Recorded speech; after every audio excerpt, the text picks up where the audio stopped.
Hey guys, and Happy New Year. Thanks for joining the Luna Wolf Woods of Wisdom. And thank you for subscribing if you're a regular, and if you're not, thanks for taking a chance to check me out. And today I am participating in a tarot challenge that's been going around. It just started going around, and thanks to Ethony for creating this challenge. It's called hashtag 31 Days of Tarot. And there's different types of prompts for each day, so I'm looking forward to it. I think it'll be fun. And so I'm on day one now, so I'm a day behind, so I'll be catching up. So day one is what Christmas goodies did you get that are tarot related? So for Christmas, I got this amazing tarot deck that I'm going to share with you today. It is the American Renaissance Tarot, and the box is so big that it's not going to completely show here, but this is what the box looks like. It's just a beautiful, gorgeous box. So this was published by Red Feather Publishing, and it is by Tia Wershing, illustrated by Celeste Peel. It's a recent release. And I'll read you what it says on the back. And I love how, it's designed to look like a very old-fashioned leather book.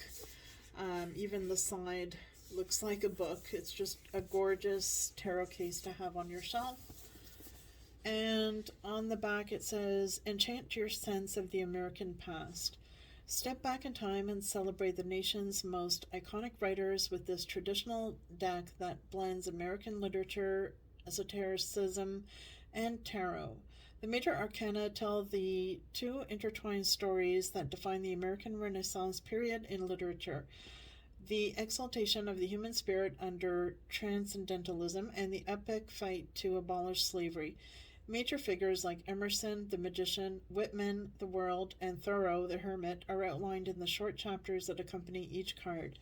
Listen as the kings of the four suits, Herman Melville, wands, Frederick Douglass, coins, Edgar Allan Poe, swords, and Nathaniel Hawthorne, cups, tell their tales as illustrated in the minor arcana.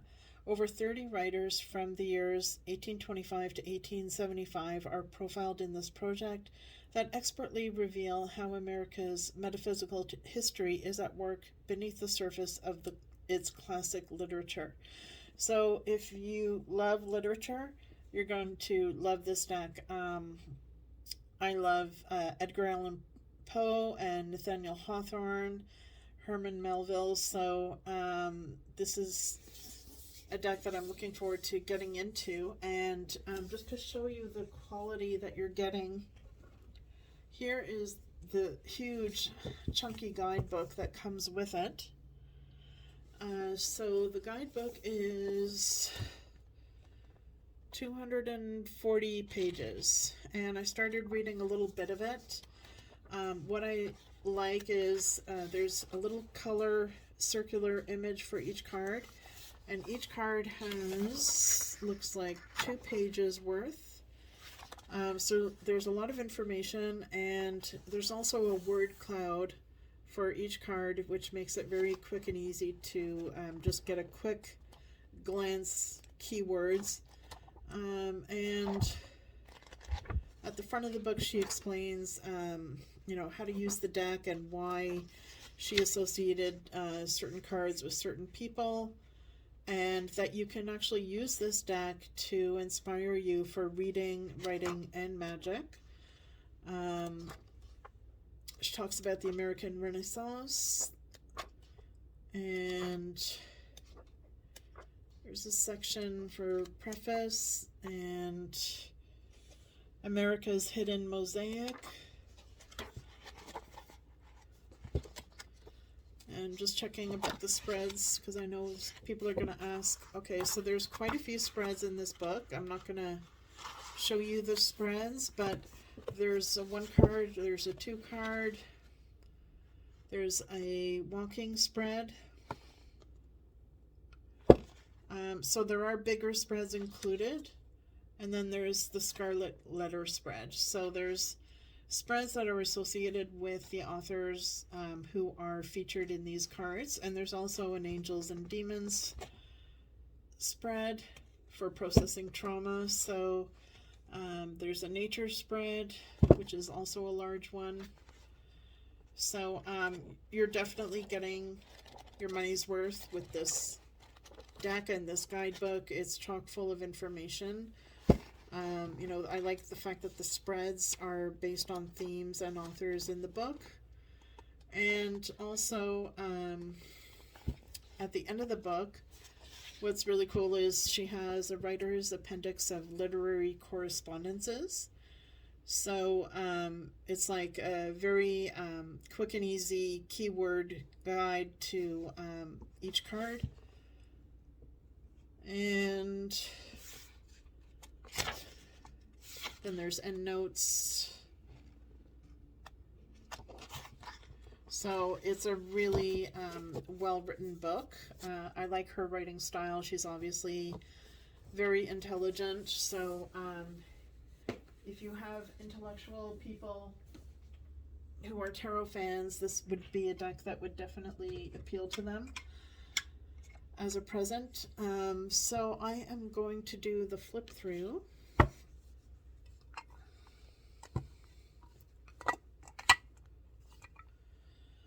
All right, so just get that nice and close there. So as you can see, there are borders. Let's see, the cardstock quality is good. It's a good thickness. It's flexible. It's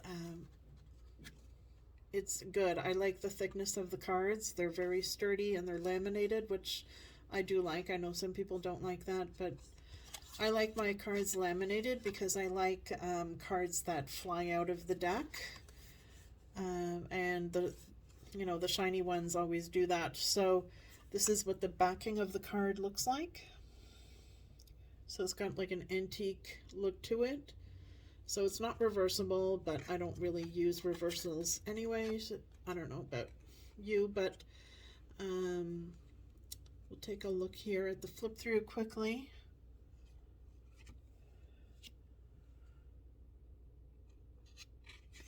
So it's a pretty typical size for a tarot deck. I love the box is a magnetic closure.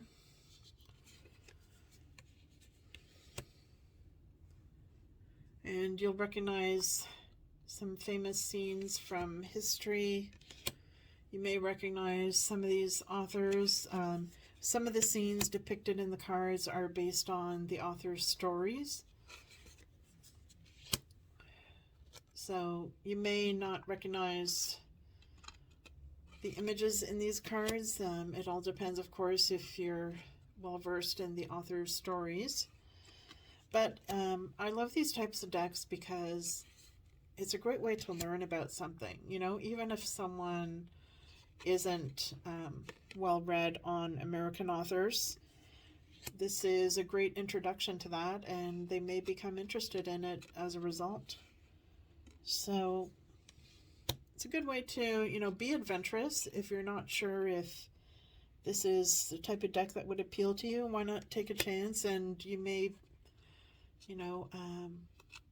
learn something really valuable and start becoming interested in buying books from these authors so that you can read them, and then next thing you know, you're a fan. I mean, these are classic American authors.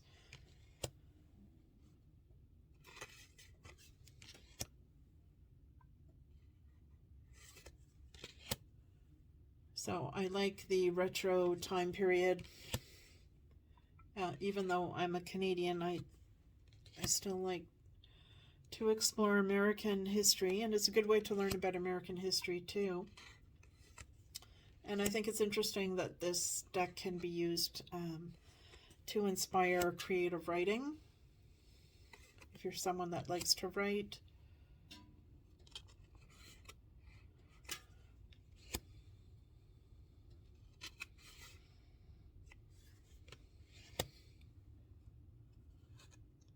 And, I think it's refreshing because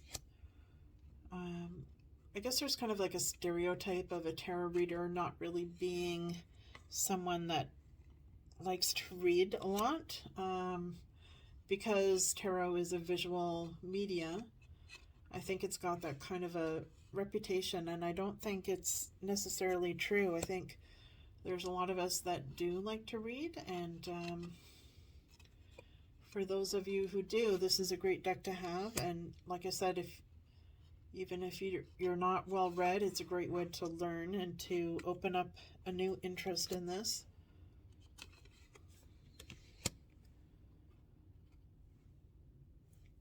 So I don't mind the borders because I think they're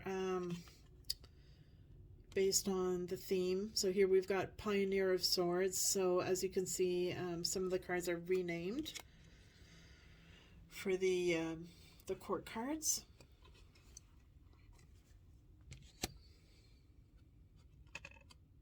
And I'm still getting to know this deck, so this is just a reveal. It's not a review at this point.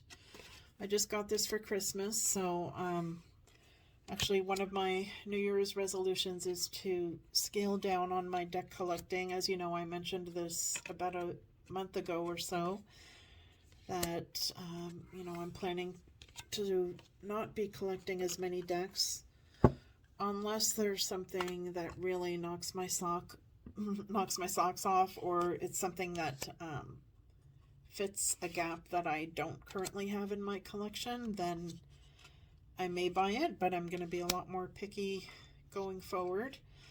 And I still have tons of decks that I need to do reveals of on this channel.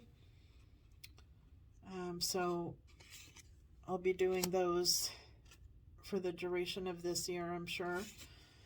So I've got so many that I need to do from the past year and a half or so that I've been collecting tarot. And kind of went on a binge of buying so many decks. And I think I've got a good collection now that I'm going to be able to use for quite some time ahead.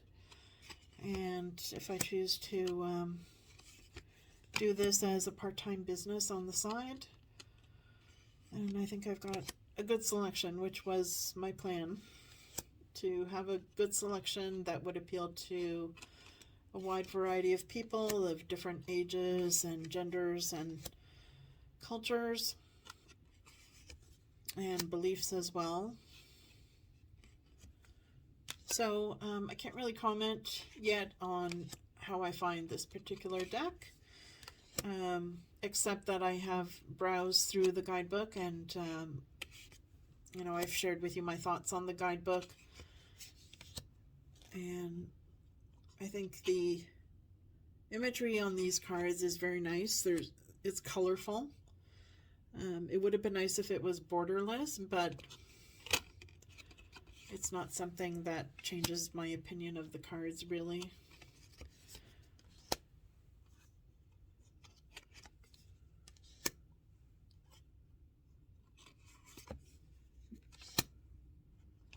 So if any of you have this, I'm curious to know what you think of it and how you're using it, or is this a deck that you're interested in getting?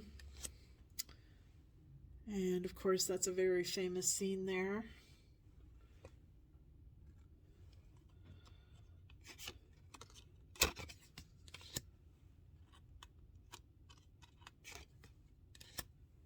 And I think this deck might be a good deck to use as well to connect with American ancestors, perhaps, you know, who lived in this time period. You never know. So here we have King of Coins, and the last card is Missionary of Coins. So there you have it. So that is the American Renaissance Tarot. All right, guys, I hope everyone is staying well, and stay tuned for more of these in the series. Ciao.